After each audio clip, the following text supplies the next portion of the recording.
Joining us now to break down the program and what comes next is Representative Spano, the congressman serving Florida's 15th district. So, Congressman, when we look back at the PPP program, it was something where we saw a kind of rare bipartisan meetings of the two sides, something that was benefiting American workers. So now that we have the luxury of hindsight, what do you make of that program? I don't know how you can say anything other than this has worked. It's been an incredible success. Look, we've saved over 50 million jobs here in Florida's 15th congressional district that I represent, 70,000 jobs. These are people's livelihoods. These are families that have been supported. And that was the purpose of the program going in. Look, we heard a lot of negative comments initially. Standing up a large program like that is not easy. It's never been done before. But all in all, looking back, and now when we see the numbers, I don't think you can argue that this has been just a resounding success.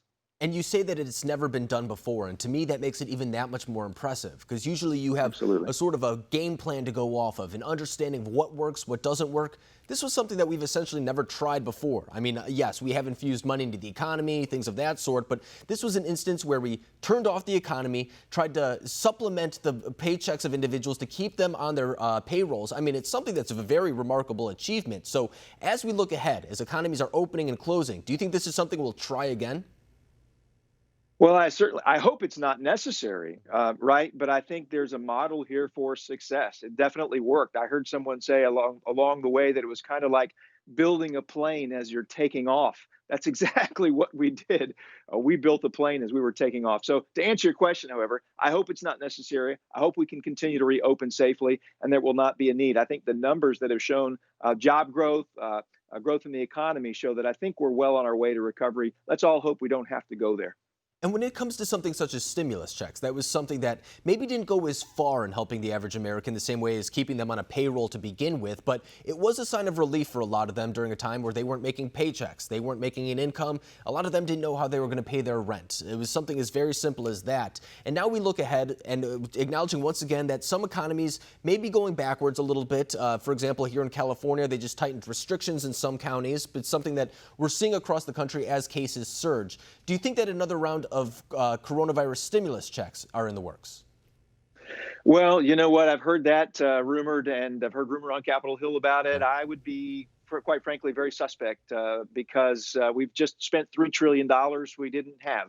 Yeah. So, my constituents are wanting me to look very critically at any additional spending. If it's absolutely necessary, we will. But let's get our economy open again. Let's do it safely, and let's get things going again so people can actually work and provide for themselves and their families. And when I talk to a lot of conservatives on this program, that's essentially what they say too. Why just dish out money if we don't necessarily know if it's even essential at this point, or even Yeah, like the right. nationwide type of responses of right now? As we were saying, some states are opening, some states are restricting their lockdowns a little bit more right now. It's very much so a region by region type of approach. So I think you're right to say that we should take the wait and see type of approach, but acknowledging that point that maybe PPP is off a little bit more on the horizon if we need to address it again, along with stimulus checks. It looks like police reforms are even on the back burner for the time being. Do you think that a lot of legislative efforts between the Senate, of course, controlled by Republicans, and the lower chamber controlled by Democrats, do you think that's done until November? The skeptical part of me, pessimistic part says yes. Usually when we get to this point in the campaign cycle, pretty much everything that's done is done for political purposes, and there's not a whole lot of policy that gets done, although we'll say we'll get the NDAA done. We'll do some work on the appropriations bills as they move forward. But in terms of this other substantive policy, my guess would be that we probably won't get a lot achieved between now and November. And that's a shame, too, because I know that a lot of Americans wanted to see some changes on police reform. And even though the I Republican agree. bill doesn't go as far as the Democrat bill, I think in any other time, if it wasn't an election year, that would be something that Democrats would be happy to propose themselves, maybe even fight for themselves.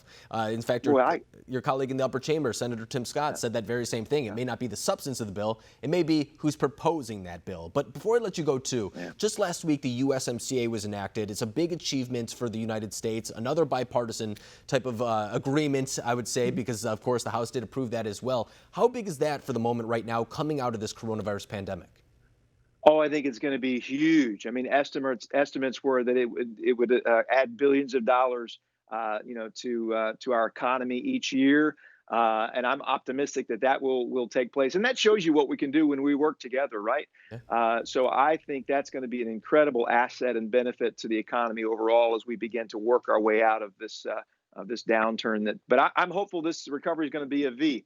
Let's be optimistic. But yes, USMCA, which is one of the things that we've worked on in a bipartisan way, will absolutely help us get there. No, and it is looking like it might be that V that you're talking about. I mean, we had a strong June jobs report. A lot of people weren't expecting that. And then we do have what you were saying, the USMCA is coming around. It should at least provide some consumer confidence. And as the country Great. does get a better hold on these coronavirus cases, it is worth noting that deaths are going down, but the cases are going up, of course, with more testing as well. So I think that as soon as consumer confidence is back there as well, we should see the economy even shoot up even more than it is right now. But Representative I agree Spano, 100%. yeah, I can't thank you enough for coming on, breaking down this PPP program, what you did for this program as well, and also explaining it to myself and our viewers. Thank you very much. My pleasure. Have a great day.